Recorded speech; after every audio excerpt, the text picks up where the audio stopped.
جسے تمہارے شوہر کی ماں نے جلوا دیا، مار ڈالا، کچھ نہیں کہا تھا میرے گھر والوں نے اس عورت کو، لیکن اس نے میرا گھر اجاڑ کے رکھ دیا۔ تم بھی دیکھو، تم سے روز 25 روپے لے کر میں اپنے گھر والوں کی قبر پر اگربتیاں جلاتا ہوں۔ پہلے میں بھی یہی ارادہ رکھتا تھا، اس کے بیٹے کا گھر بسنے کے بعد یوں ہی برباد کر دوں گا جیسے میرا کیا گیا، لیکن جب تمہیں دیکھا تو نہ جانے کیوں رک گیا، نہ جانے کیوں تم مجھے اچھی لگنے لگی۔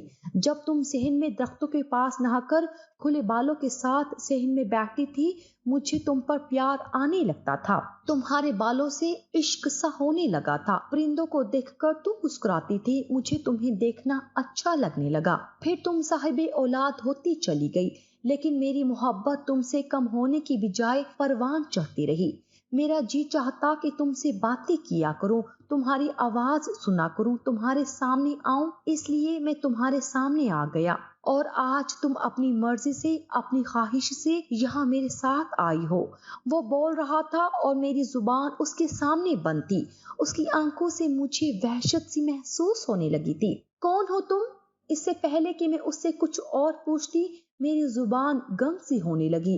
شاہزین کی نظریں مجھے ایک تپش کی طرح میرے پورے وجود کو جلانے لگی تھی۔ مجھے لگا اس کی نظریں نہیں، کوئی ایسا تابوت ہے جس میں میرے وجود کو بند کر دیا گیا ہو۔ اس بار اس کی طرف نظروں نہیں، اس کے ہاتھوں نے بھی میرے وجود کو جکڑنا شروع کیا تھا۔ نہ میں بول پا رہی، نہ اپنا آنکھ چھڑوا پائی تھی۔ میرے وجود پر سانپ سے لوٹے اور کاٹتے ہوئے محسوس ہو رہے تھے۔ میرے وجود پر اس قدر وزن تھا، میرا سانس تک گھٹ رہا تھا۔ میں نہیں جانتی تھی کس کی حوث کا نشانہ بنی ہوں، لیکن مجھے جب ہوش آیا اس وقت اپنے کمرے کے بیڈ پر تھی۔ میرے وجود پر ناخنوں کی کھرونچیں تھی جس سے ہلکا ہلکا خون رس رہا تھا۔ میں وہاں کیسے پہنچی یہ بھی مجھے نہیں معلوم تھا۔ میرے بال کھلے ہوئے اور بکھرے ہوئے تھے، پورا وجود بے جان تھا، جیسے کسی نے میرے اندر کی روح کو کھینچا ہو۔ میں خود کو اتنا مزمحل محسوس کر رہی تھی کہ ایک قدم بھی چل نہیں پاؤں گی، لیکن اب یہ تھا کہ میں ہل جل سکتی تھی، میرا گلا آزاد تھا، میں بول سکتی تھی۔ میں خوف سے چلانے لگی تھی، شاہد کو پکارنے لگی تھی، شاہد کی باہوں میں ہی بے ہوش ہوئی تھی۔ 2 دن بعد میں ہوش میں آئی تھی، بخار کی حدت بھی کم ہوئی تھی۔ میری والدہ بھی میری طبیعت کا سن کر چلی آئیں۔ بچوں کا رو رو کر برا حال تھا۔ شاہد میری حالت دیکھ کر الگ پریشان تھے۔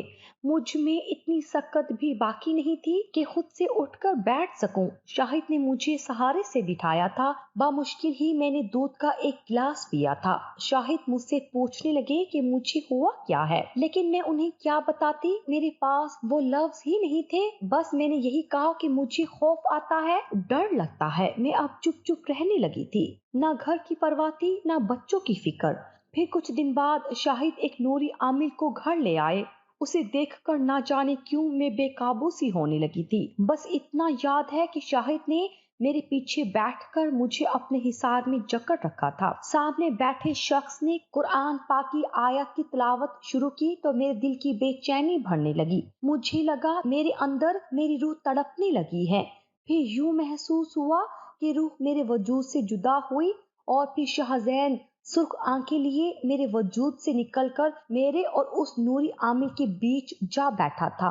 عامل نے سوالات کا سلسلہ شروع کیا تھا جو وہ مجھ سے کر رہا تھا۔ شاہزین کا ہر جواب میرے اندر سے کوئی دے رہا تھا۔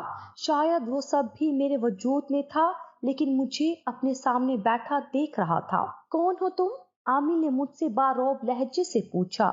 جواب شاہزین دے رہا تھا، ایک جن زادہ۔ اس کی بھوری آنکھیں دھیرے دھیرے لال انگارہ بن رہی تھی، اس کا تنفس بری طرح سے چل رہا تھا، جیسے وہ کسی شکنجے میں پھنسا ہوا ہو۔ اس عورت کے پیچھے کیوں پڑے ہو؟ نوری عامل کا لہجہ سخت اور بلند ہوا تھا۔ مجھے اچھی لگتی ہے، پھولے ہوئے سانس کے ساتھ وہ بول رہا تھا۔ اس کا پیچھا چھوڑ دے ورنہ جلا دوں گا تجھے۔ پانی کی چھینٹیں نوری عامل نے مجھ پر پھینکی، اس کے ساتھ ساتھ میں بھی تڑپ کر رہ گئی، جیسے کسی نے آگ کے شعلے پھینکے ہوں۔ نہیں چھوڑوں گا، شاہد کی ماں سریا نے میرے گھر والوں کو جلایا ہے، بدلہ لیے بغیر نہیں جاؤں گا۔ شاہزین کی آواز بدل رہی تھی، بھاری سی آواز جیسے کسی گدھے کے ہانکنے جیسی ہو۔ وہ پھر سے غرا کر بولا، کچھ نہیں کہا تھا میرے گھر والوں نے سریا کو؟ ہمارا صرف اس کے گھر کے درختوں پر بسیرا تھا، ہم نے کبھی کسی کو نقصان نہیں پہنچایا تھا، لیکن سوریا اکثر پاکی کا خیال نہیں رکھتی تھی، اس لیے میرے گھر والوں کو غصہ آ گیا۔ انہوں نے بس شاہد کو ڈرایا تھا تاکہ وہ درخت کے نیچے قضائے حاجت سے باز آ سکے، لیکن اس کی ماں سوریا نے ایک کالے علم رکھنے والے عامل سے عمل کروا کر میرے گھر والوں کو جلوا دیا۔ مجھے بھی بدلہ چاہیے۔ یہ سن کر عامل نے ایک نظر شاہد کی جانب دیکھا جو نظریں چرا گیا تھا، پھر اس عامل نے شاہزین کی جانب دیکھا۔ تم معاف کر دو، عامل کا لہجہ دھیما ہوا تھا۔ ہرگز نہیں، اس کی سرخ انگارہ آنکھوں سے آنسو بہ رہے تھے۔ وہ پھر سے غرا کر بولا، میں نے اگر ابھی تک اس کے بچوں کو کچھ نہیں کہا تو اس عورت کی وجہ سے مجھے اس سے محبت ہو گئی ہے۔ اسے کہو اسے طلاق دے دے، میں اسے چھوڑ دوں گا۔ شاہزین کی بات پر عامل نے اسے گھور کر دیکھا۔ نہیں، یہ ممکن نہیں، اس عورت کا کوئی قصور نہیں ہے، تم اسے اپنے عتاب کا نشانہ نہ بناؤ اور معاف کر دو۔ عامل نے پھر سے صورتوں کا ورد شروع کیا تھا۔ پانی کا چھڑکاؤ کرتے ہوئے وہ کھڑے ہو گئے۔ جیسے ہی وہ عامل کمرے سے باہر نکلے، شاہزین ان کے پیچھے یوں باہر نکلا جیسے کسی نے اسے اس عامل کا پابند بنا دیا ہو۔ مجھے لگا میرا وجود کسی شکنجے سے آزاد ہوا ہو۔ کچھ دیر بعد وہ عامل واپس آ کر بیٹھ گئے، پھر مجھ سے مخاطب ہوئے، بی بی اب کیسا محسوس ہو رہا ہے؟ میں پرسکون سی ہو چکی تھی۔ میں نے کہا میں ٹھیک ہوں، وہ آپ لوگوں کے درخت پر ہی بسیرا کرے گا، وہاں سے کہیں نہیں جائے گا، لیکن میں نے اسے پابند کر دیا ہے، دوبارہ تمہاری بیوی کو پریشان نہیں کرے گا۔ لیکن غلطی تمہاری والدہ کی تھی، بہت سی عورتیں ایسی حماقتیں کر جاتی ہیں جو بعد میں مصیبت کا سبب بنتی ہیں۔ بچوں کو درختوں سے احتیاط کروانی چاہیے اور پاکی کا بھی خیال رکھنا چاہیے۔ پھر ایک غلط عامل کی باتوں اور عمل کی وجہ سے اس مخلوق سے دشمنی مول لے لی، یہ بھی غلط کیا۔ دوسرا یہ کہ خواتین کو بھی کھلے بالوں کے ساتھ درختوں کے نیچے نہیں بیٹھنا چاہیے۔ اپنی بیوی سے احتیاط کرواؤ۔ شاہد میاں، تم یہ گھر چھوڑ کر کبھی نہیں جا سکتے، بس یہ یاد رکھنا، یہ اس جن زادے کی تمہیں اور تمہاری فیملی کو تنگ نہ کرنے کی یہی ایک فرمائش ہے۔ یہ کہہ کر وہ عامل نے ایک نظر مجھ پر یوں ڈالی جیسے شاہزین کی یہ خواہش میری وجہ سے ہے۔ وہ عامل جا چکے تھے۔ اس کے بعد میری زندگی پرسکون ہو گئی تھی۔ میں نے صحن میں جانا بہت کم کر دیا تھا۔ نہ جانے کیوں مجھے صحن میں جاتے ہی یہ محسوس ہوتا کہ درختوں کے بیچوں بیچ دو بھوری آنکھیں مجھے دیکھ رہی ہیں۔ مجھ پر لرزہ سا طاری ہونے لگتا تھا۔ میں فوراً سے اندر آ جاتی تھی۔ میں نے اس بار ایک بیٹی کو جنم دیا تھا۔ جب پہلی بار میں نے آنکھیں کھول کر اپنی بیٹی کو دیکھا تو اس کی رنگت سرخ و سفید تھی اور آنکھوں کا رنگ بھورا تھا۔ نہ میری رنگت اتنی سفید تھی، نہ ہی شاہد کی، نہ ہی میرے تینوں بیٹوں کی، اس لیے اپنی بیٹی مجھے پہلی نظر میں اجنبی لگی تھی۔ میرے سامنے شاہزین کا چہرہ نظر آنے لگا، دل بے ساختہ سا دھڑکا تھا۔ بہرحال وقت گزر ہی جاتا ہے۔ آج میں نے اپنی بیٹی کو بھی رخصت کر دیا، تینوں بیٹوں کی شادیاں بھی کر چکی ہوں، لیکن بہوؤں کو کبھی صحن میں کھلے بالوں کے ساتھ بیٹھنے کی اجازت نہیں دی۔ میں اس بات کا بہت بڑا خمیازہ بھگت چکی ہوں، اس لیے اس بات پر میں نے نہ بیٹی پر نرمی برتی نہ بہوؤں پر۔ زندگی کے اس مقام پر پہنچ کر بھی کبھی صحن میں سستانے کے لیے بیٹھ جاؤں تو وہ بھوری آنکھیں آج بھی میرا چین چرانے لگتی ہیں۔ خوف کی ایک لہر میرے وجود میں دوڑنے لگتی ہیں۔ کاش ان باتوں کا خیال ہم رکھنا شروع کر دیں تو بہت سی مشکلات سے بچ سکتے ہیں۔